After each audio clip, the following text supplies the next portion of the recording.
Welcome to our discussion. Imagine if the very foundation of early Christianity, those letters and Gospels, were actually, second-century fabrications rather than authentic remnants from the apostles. Whoa, that's quite a notion. So we're talking about documents like First Clement and Luke-Acts, right? Exactly. Millions believe early Christianity was built on authentic letters penned within decades of Jesus' death. But what if circular reasoning is at play? The texts we assume are ancient turn out to be later curated propaganda. Yeah. It's a real head-scratcher. Mm-hmm. So the idea is that these key documents might actually be from the 2nd century, not the 1st? That's, a radical rethinking of the timeline. Right. Traditionally, we're told Paul's letters date back to the 50s or 60s. The Gospels come in the 70s to 100s, and then we have First Clement supposedly around 95 CE. But then, the only verifiable reference to First Clement shows up about 170 CE in a letter by Dionysius of Corinth.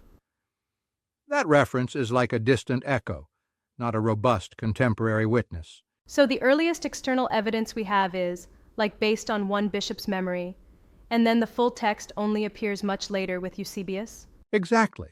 And think about it. The first solid copy comes in a manuscript bundled with other forged writings. That really complicates the authenticity narrative. Right. How can we have a firm foundation from something so elusive? And then there's the issue of authorship too, isn't it? First Clement is anonymous, yet later tradition attaches it to Clement of Rome, a connection made, conveniently enough, by Irenaeus of Lyons. Yes, and that's a big red flag. Irenaeus not only coins the attribution for First Clement, but he's also the first to name Luke as the author of the Gospel and Acts. Before him, none of the early church fathers like Justin Martyr or Polycarp mention Luke in that way. It's almost as if he's engineering these texts to create a certain historical narrative. Wait, you're suggesting that he might have been less a recorder of tradition and more, the mastermind behind a constructed orthodoxy? Exactly. If Irenaeus is behind both First Clement and Luke-Acts, he potentially shapes what we see as the authentic foundation of the Church. It's like a chain reaction.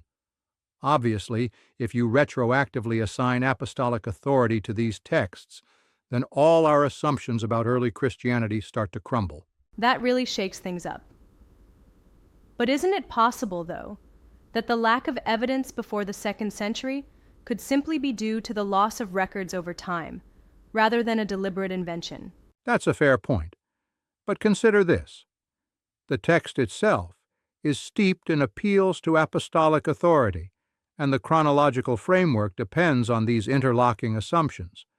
For instance, arguments for First Clement's early date hinge on its references to established church hierarchy and ecclesiastical authority, which themselves only make sense if Paul's letters were already circulating. And yet, if Paul's letters only come into clear view when Marcion compiles his Canon around 140 CE, the timeline becomes, a perfect circle. So the idea is that Paul is considered early because Clement quotes him. Clement is dated early because it assumes Paul's authority. And Luke-Acts appears early because it aligns with the Pauline tradition. In other words, everything reinforces each other based on the assumptions made by Irenaeus. Precisely. It's like a feedback loop. Each document's authenticity is validated by the others, but that validation only exists because Irenaeus and his cohorts decided so. The circularity of the reasoning is what makes it so intriguing and, frankly, unsettling. And this circles back to Marcion too, doesn't it? I mean, traditionally, scholars say that Marcion was editing an already established Pauline tradition. But what if his version, with a unique gospel and a set of Pauline epistles, was actually the original? Exactly. If Marcion's collection is the earliest solid evidence we have for Paul's letters, then it flips the script. Everything we thought came before Marcion might actually be literary invention, a post-Marcionite response. This, in turn, suggests that Luke-Acts was written to counter Marcion's teachings by aligning with a later, constructed apostolic tradition. Wow. So the traditional narrative, where First Clement is dated around 95 CE, only really checks out if you assume Paul was already established as an authority, an assumption that is, largely reliant on Marcion's later canon. Exactly, it's a perfect circle. Paul is early because Clement quotes him as if he were a century-old authority. But we only know about Paul through hints that come much later. Every step of the way, the texts seem to retroject their own authority backward. Yep. And then there's the whole issue of the later Clementine texts. Since Second Clement, Third Clement, the Clementine homilies, and even the recognitions are known as pseudonymous works, advancing different agendas, why is First Clement granted such legitimacy? That's the interesting part. It's almost as if the Church desperately needed a text that could serve as an unchallenged foundation for its hierarchy. First Clement, being anonymous and flexible in its attribution, became that cornerstone post hoc. Irenaeus played a key role in cementing its status, ensuring that it provided a direct, albeit constructed link to the apostolic age. Right, I get that. But isn't there a risk of ascribing too much agency to Irenaeus here? I mean, could it be that he was simply preserving the tradition as it was handed to him, rather than inventing it outright? That's a respectful challenge, and it's a debate scholars have been having for ages. However, the evidence, the timing, the textual consistencies, the abrupt appearance of these documents suggest something more deliberate than mere preservation. It's, less likely coincidence and more likely a strategic move to solidify a certain narrative. So, whether intentional or not, the components of early Christian texts seem to have been assembled in a way that conveniently supports Roman authority and the idea of apostolic succession. Exactly. Both First Clement and Luke-Acts not only lend credibility to the idea of an ancient church, but also work to elevate Roman ecclesiastical hierarchy, almost like the texts have a built-in agenda to validate the dominance of the Roman Church.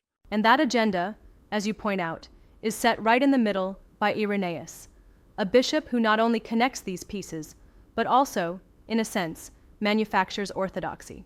Yep, he gives us the fourfold gospel canon, champions apostolic succession, and paves the way for a neatly packaged narrative that dismisses alternative voices like the Marcionites or Gnostic factions. Imagine it's like a storyteller, stitching together a grand epic where every subplot ties back to his preferred ending. Right. That analogy makes it clear.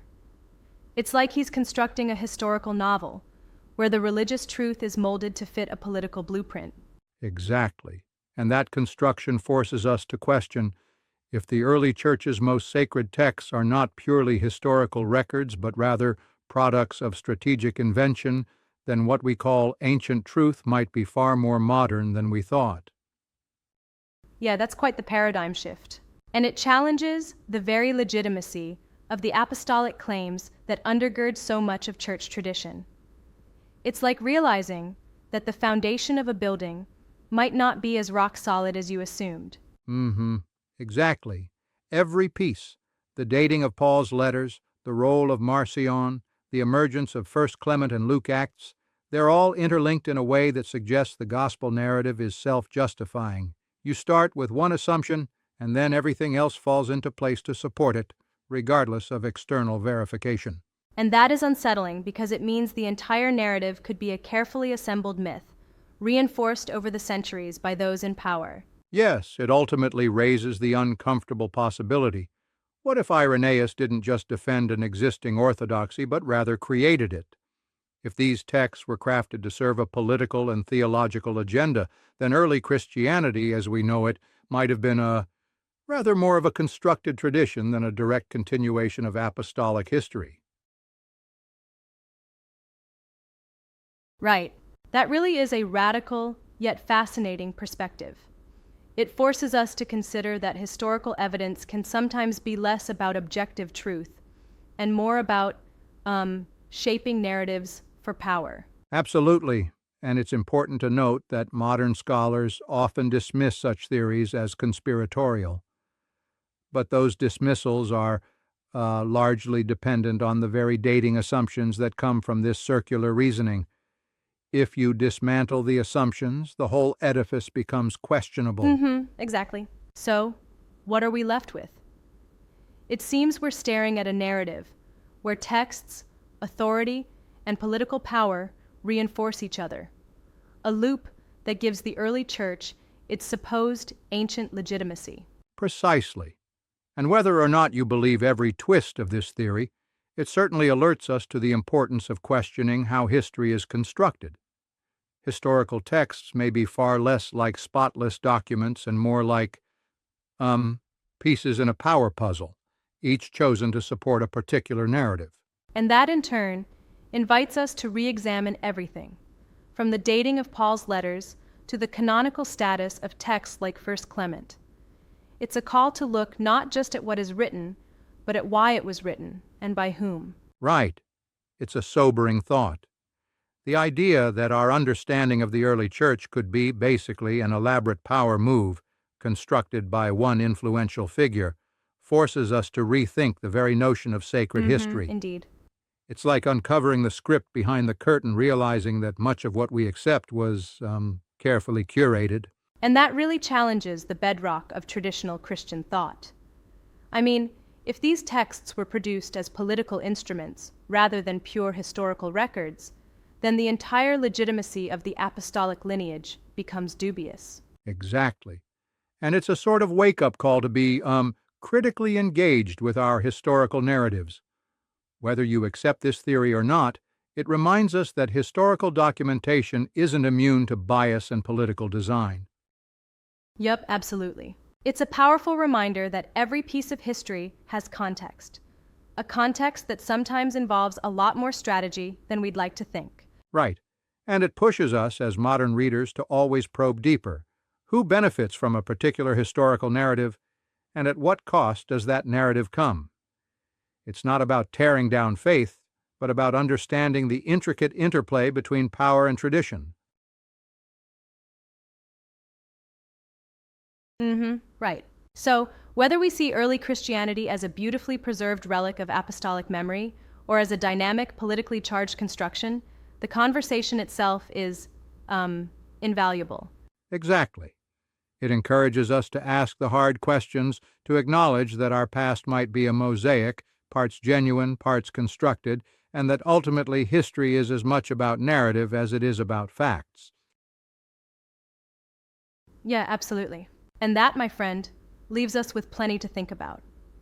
It's a compelling invitation to dive deeper into our historical assumptions and, well, never take anything at face value. Absolutely.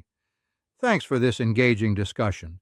These challenging ideas, no matter how uncomfortable, are key to understanding how our shared history is, continually being remolded. Right. A reminder to stay curious and critical about the narratives we inherit. It's been a thought-provoking conversation, indeed. Until next time, keep delving into the layers of history and questioning the foundations of our beliefs. Thanks for joining this deep dive. Stay inquisitive and keep challenging the status quo.